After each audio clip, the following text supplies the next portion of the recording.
the Norco Sight 29er. So we'll start at the front. We've got the DVO forks. These things have got high and low speed compression adjustment up here. I've found you just leave the low speed compression in number 1 for anything but climbing and whatever. It feels excellent. High speed, I've dialed it in a few clicks, just finding that support, and it's really noticeable and it's really effective. It's handy. It's a great adjustment. Air spring, there's no real volume adjustment for the positive chamber. They say you can put 5 cc of oil to reduce that volume, but I don't think that's necessary for me at the moment. Got rebound down the bottom of the drive side, like all forks. And then on the non-drive side over here, we've got it's called OTT, and it's a negative air spring adjustment. So it increases the size of the negative air spring to give you more suppleness off the top, and it actually helps with the mid-stroke support as well. So impressed with that. So these forks so far, yeah, impressive, definitely, especially for not a budget fork, but it's they're not super high price. I think they're $1,000 or something. So great fork so far.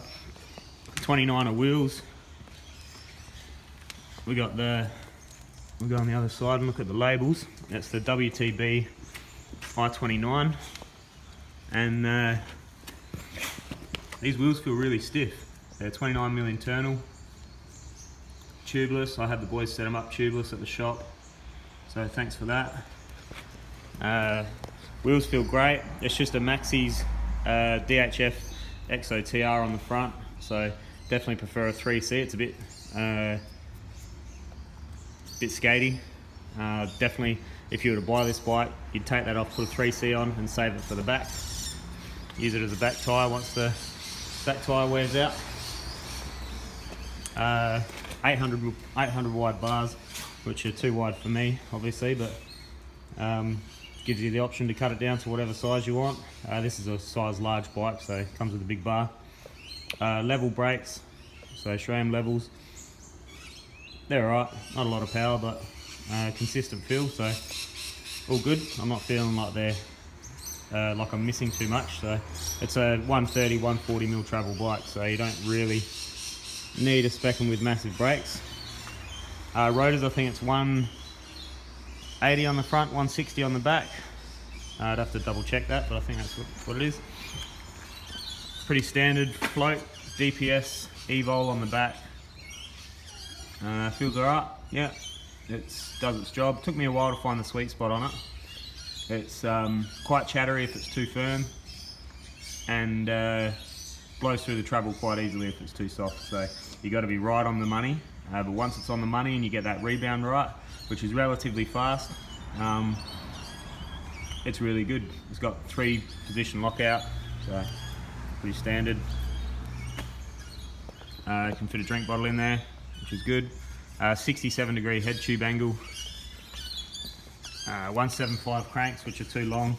Definitely go to the 170s at the max. It puts the legs in a weird position when you're trying to change directions and whatnot. I've spoken about crank length before, but that's not a big deal. They're stiff.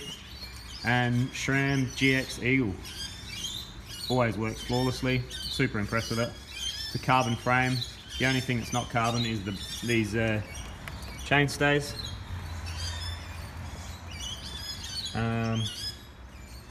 DHR2 on the rear. It feels really good. It's a stiff bike.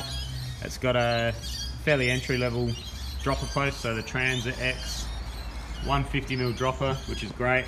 I definitely prefer having the 150 dropper over a 125. Being a large bike, most larges come out with a 150 dropper anyway, so not an issue. I'd like a 150 on my bike. I'm thinking about purchasing one. And I believe it's a 55mm stem up here. So reasonably well spec'd. It's $5 grand retail. Oh, it's also got this little One Up, it's got more or less the same chain guide as I run on my bike. The One Up, I'm not sure exactly what it's called, but it does a good job. Keeps everything in line, and no chain dropping or bouncing or any issues. So yeah, so far so good. This is a good setup, this bike.